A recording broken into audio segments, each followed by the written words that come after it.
Hello everybody and welcome to today's video, and in today's video I'll be doing my 2022 Senate updated prediction. I don't know if it's actually an update. I think it says basically the same as last time. I think one of my explanations and margins and the state is different. But other than that, I think it's pretty much the same. But starting out with all the Democrat safe states, these were fairly expected. There they all are. Also, by the way, the Hawks did win last night. If anyone was wondering, and I don't know why any of you would really care, or at least most of you, but yeah, because this is like election stuff. I don't do sports, but I feel like almost every video that I upload, I give like a small update on Atlanta sports because yeah, but that's just random. Anyways, back to politics. The Democrats don't have any likely states. The Republicans do in the states of New Hampshire, Florida, and Alaska. So in Alaska, I see Murkowski not doing amazing with Republicans for the first vote, but I see her doing well enough, with obviously moderates. But on the second and third vote, I think she's going to get a lot of independent votes, a lot of moderate votes, and honestly, a lot of Republican votes. Probably do pretty well with Libertarian voters for like the third vote. Honestly though, like Republicans are probably gonna, depends on where they fall, but she's probably gonna win most of the second or for second or like among second or third among Republicans in the second or third vote, she's probably gonna do the best.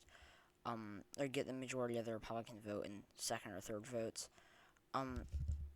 In Florida, I mean, regardless of the candidate, Val Demings is an alright candidate, but not for a state like Florida.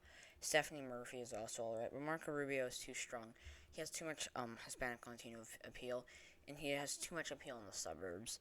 The Democrats would need an incredibly strong nominee to beat him, and realistically, he's probably going to carry it by 6 or 7%. In New Hampshire, it's just Sununu. It's just so overwhelmingly popular. I feel like I probably say this almost every prediction that I do for the Senate, but okay, sorry. Maggie Hassan, who is the incumbent governor, and these are both in red waves, so I guess shift it 10% to the left or whatever, won New Hampshire by 5% as a governor.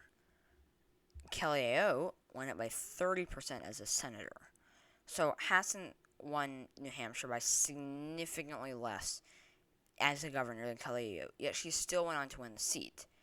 When the governor is winning the race by 30%, like significantly more, when the governor already wins, even if they won the race by a lot less, when they're winning the race by like a significantly large or significantly more, then they're likely going to carry it, and Sununu is likely going to carry it by 6, 7, maybe 8%.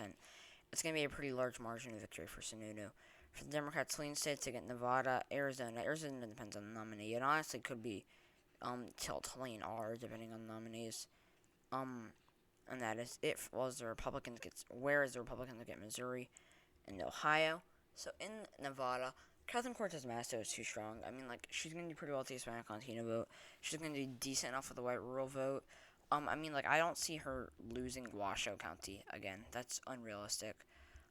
Unless there's some candidate who has bags of rural appeal yet also has lots of suburban appeal, which is hard to find, I would think, especially for the GOP. Somebody like, on the Democratic side, somebody like Andrew Yang, I don't think he's amazing in the suburbs, but he would be strong enough with the rural vote. Sherrod Brown, once again, not amazing in the suburbs. Tammy Baldwin, better in the suburbs. Pete Buttigieg, not going to do great with the rural vote, but probably going to do better in the suburbs. But I don't see CCM not winning Washoe. I think that's unrealistic to think that she wouldn't. I think that she's probably going to carry Clark County by a larger margin. In Arizona, this really depends mostly on the traditionally conservative suburbs. These suburbs that were traditional conservatives, Bush, McCain, Romney, conservatives, but they didn't like Trump. Trump still won the suburbs in Arizona, mind you. He still carried the suburbs, but a lot of them didn't like Trump, so they voted against him. A lot of these are traditionally suburban conservatives. And so I see it really depending on the nominees. If the GOP nominate a traditional conservative, honestly, this is probably Tilda Arlene. But they probably aren't. The Arizona GOP loves to nominate Trumpists, um, which is kind of shooting themselves in the foot if they're going to nominate like the one type of Republican that does especially poorly in their state. But yeah, it's kind of shooting themselves in the foot.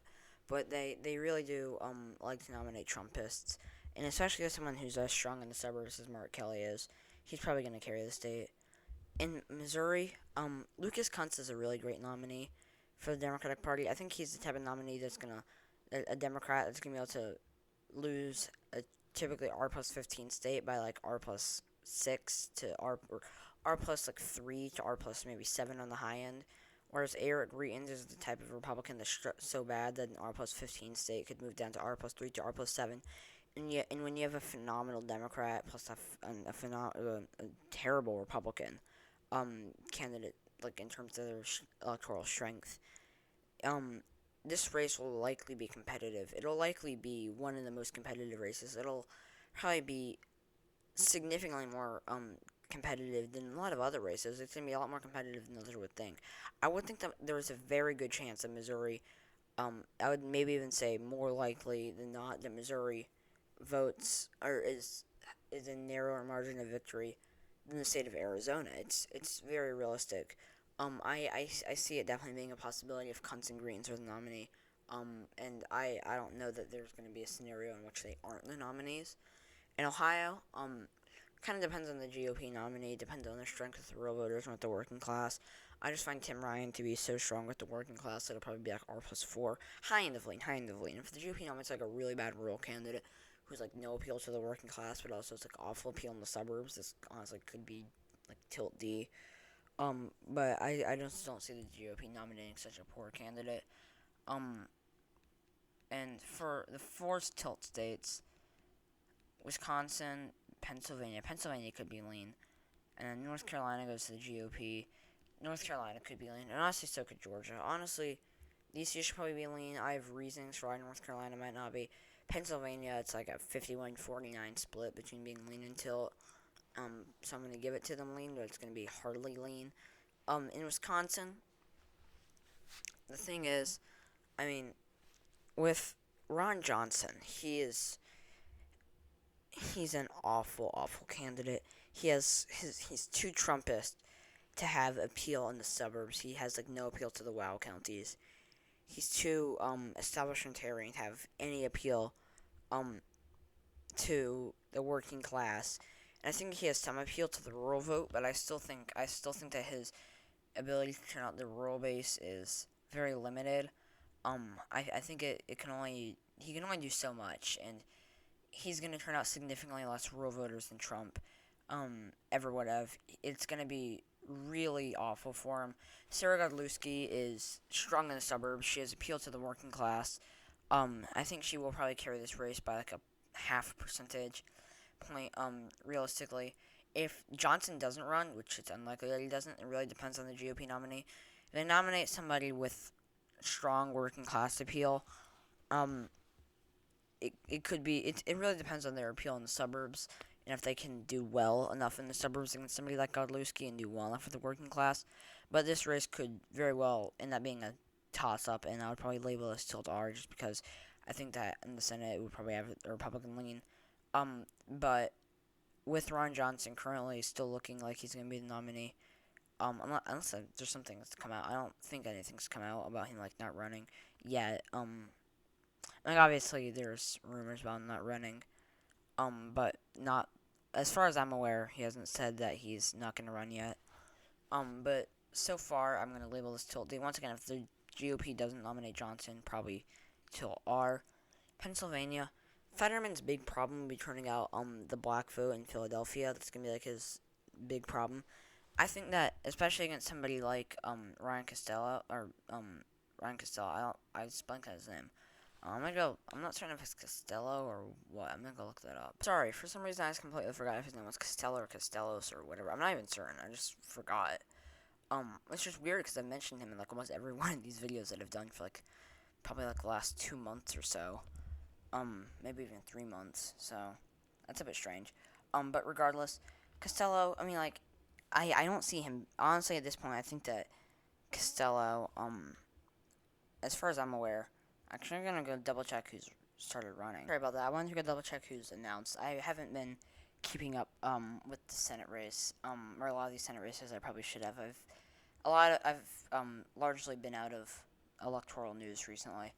But at this point, I do believe that Costello. I mean, like, obviously, there's still plenty of time to run. It's literally the last day of June of 2020, so there's still plenty of time to run for Costello.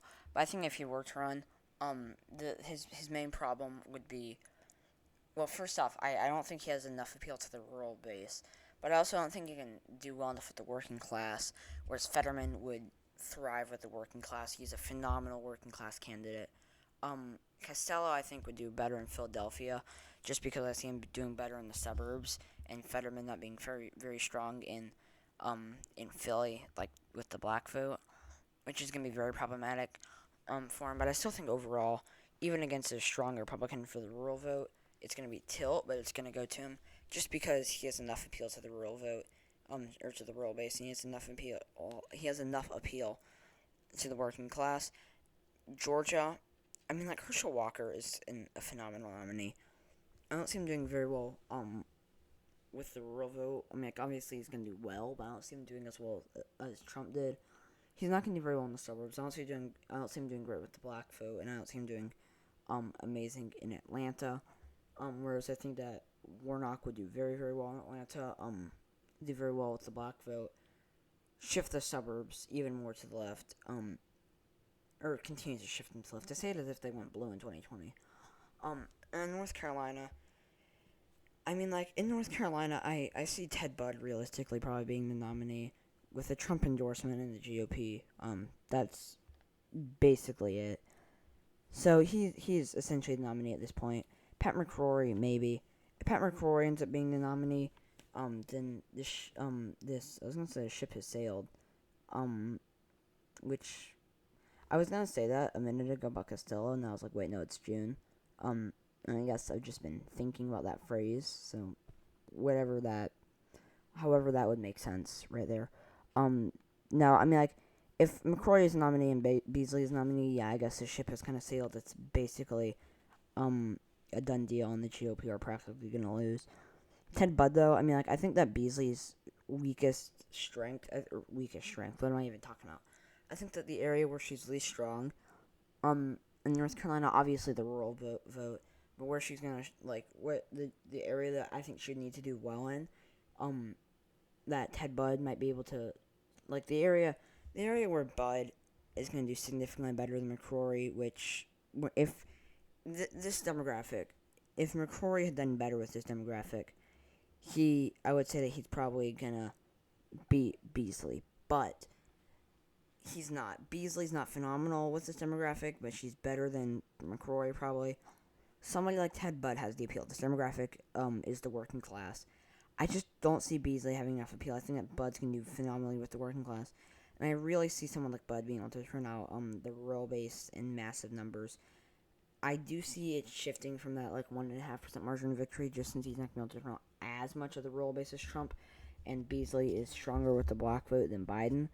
Other than that, I mean, it'll probably be a fairly similar showcase. I could see Beasley doing better with the working class, but it'll probably be fairly similar in North Carolina. I think that's it. So yeah, thank you guys so much for watching this video. If you enjoyed it, please leave a like below. Stay tuned for my next video tomorrow. Subscribe to my channel if you haven't already. Please comment your suggestions down below, and I'll see you all tomorrow. Bye!